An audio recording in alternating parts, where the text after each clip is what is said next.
Oke, berlanjut dari pembahasan tadi Pak. Ini ada satu pertanyaan. Nah, bagaimana seniman lokal dapat mempertahankan identitas budaya dan nilai-nilai keotentikan dalam karya seni mereka di tengah dominasi arus globalisasi yang cenderung menyeragamkan ekspresi budaya? Seperti itu Pak. Wah, ini sedikit kritik juga nih buat pertanyaan. Gini, saya berusaha mengerti pertanyaan, tapi sepertinya itu ada dua hal ya. Kita bicara ada kondisi survival seniman. Satu sisi kita bicara ada globalisasi yang seolah-olah punya andil besar mempengaruhi perilaku seniman ini dalam berkeseniannya. Well, kadang karena mungkin kalau saya jawab secara garis besar ya, tadi saya sudah sempat singgol bahwa seni itu bagian dari ilmu humaniora, ya. Urusan yang sifatnya manusiawi. Jadi satu sisi globalisasi juga hal yang manusiawi terjadi. Apa arti globalisasi sebenarnya? Ya kan kita kerepotan juga itu mendefinisikan itu ya. Globalisasi itu kalau contoh sederhananya tiba-tiba ada yang masuk nawarin kerupuk. Jadi pasar itu nggak ada batas lagi. Betul. Nah, jadi saya kira apakah itu jadi masalah? Atau justru itu juga peluang gitu. Artinya kita apalagi nyatanya memang begitu kan, kamu bisa di sudut mana aja di dunia ini, kalau memang ada sesuatu orang ke sana atau apa yang kamu punya di sana bisa diketahui orang dimanapun gitu dengan teknologi sekarang gitu. Jadi sebenarnya yang kita khawatirkan jangan sampai pernyataan-pernyataan itu hadir karena memang permasalahannya itu kita belum tuntas. Jadi dan kita nggak tahu juga tuntasnya kapan. Kalau Anda tanya saya misalnya, saya belajar seni mungkin udah, atau kalau mau dipakai ukuran gelar berarti hitung aja 4, 2 tambah 3, saya S2 nya 3 tahun tambah tadi saya bilang S1 saya sama 9 tahun.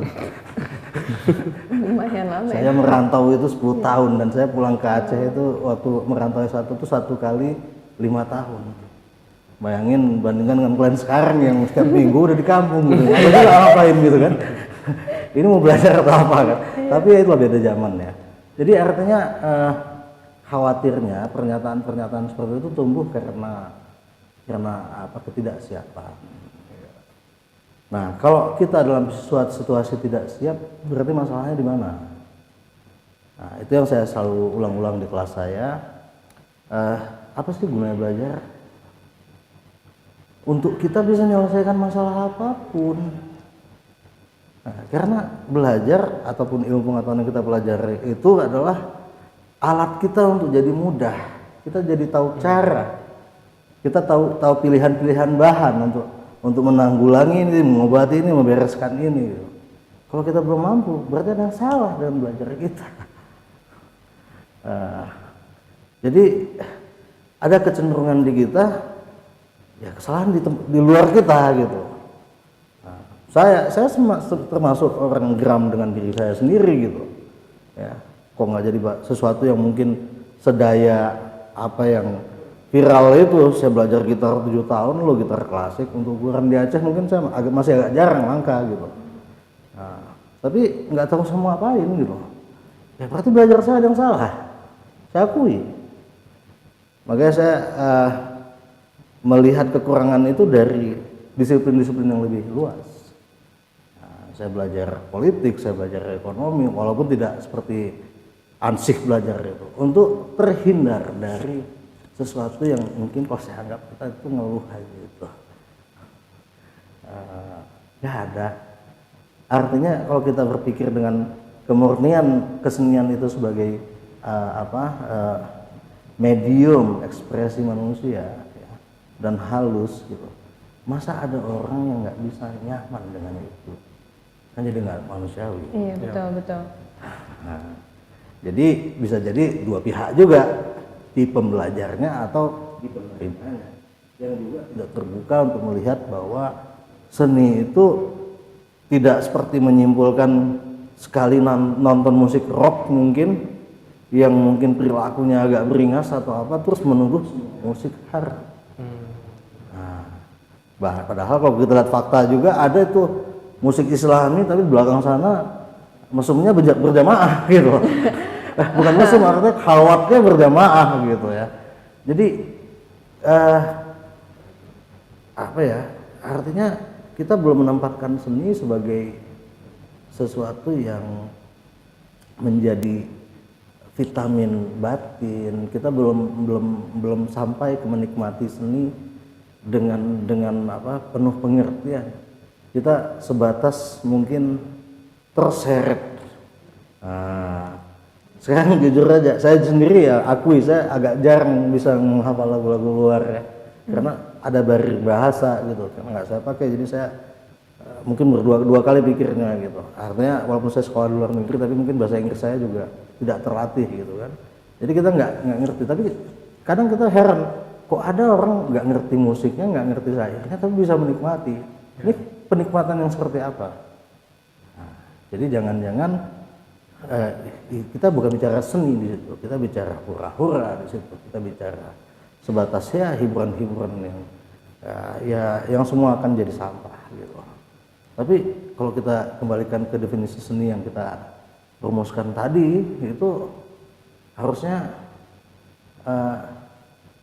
tidak hanya mencerahkan, ya, membuat kita apa, ya dengan apapun lah ekspresinya. Saya membayangkan misalnya konkretnya itu satu lagu bisa menghilangkan kebencian, yang kalau tidak ada lagu itu bisa terjadi permusuhan, perkelahian, yang kalau dihitung budgetnya lebih banyak pengeluaran urusan kalau ini jadi perkelahian. Tapi satu lagu bisa menenangkan. Dia akan punya daya itu kalau dia diapresiasi dengan sepantasnya. Ya sama kayak kita dengar azan. Iya. Iya kan? Betul. Ya kalau emang nggak bisa ya nggak bisa juga gitu. Kalau emang nggak kena ya nggak kena aja. Bukan azan yang salah. Nah, untuk masalah pengapresiasian loh kan. Ini dari saya sendiri khususnya ya, generasi muda ini memang pengapresiasi karya seni untuk ya dari masyarakat itu seperti kurang gitu. Ini yang salah siapa, Pak? Apakah yang menyajikan karyanya yang tidak masuk ke dalam benak masyarakat seperti itu, bagaimana, Pak? Ya, kita lebih bijak lah, bukan yang salah siapa, ada apa? Ada apa? Ada apa? Ya kan kalau yang salah siapa kan, aduh, ini salah kita semua. Jadi cobalah pakai angle ini. Kalau kita nggak saling kenal,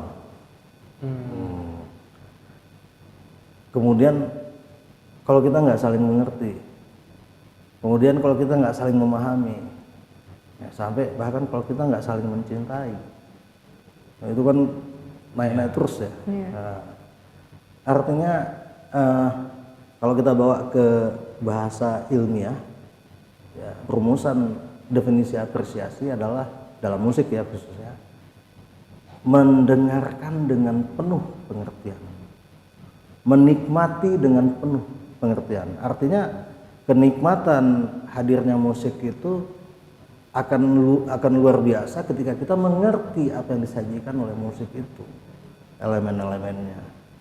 Ya, kita dengar jazz asik, kita dengar blues asik, kita punya referensi walau sedikit yang membuat kita bisa menikmati itu.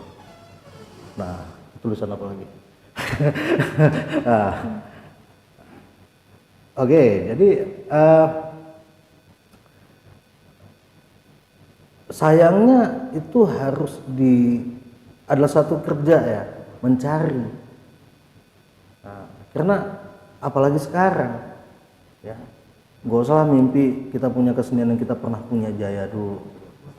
Ya, semakin dalam dia, harus kita gali untuk dapetin itu. Iya.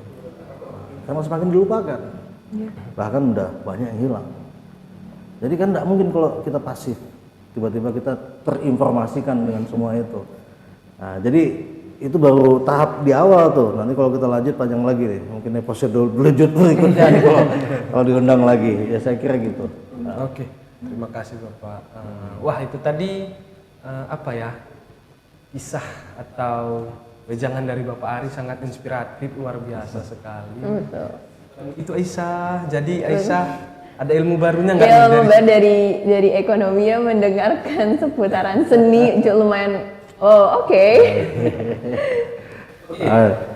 Untuk itu di next episode kita akan membahas seni yang lebih keren, yang lebih luas lagi. Tetap di channel USK Podcast. Jangan lupa like, share, dan subscribe. Terima kasih. Assalamualaikum warahmatullahi wabarakatuh. Waalaikumsalam warahmatullahi wabarakatuh.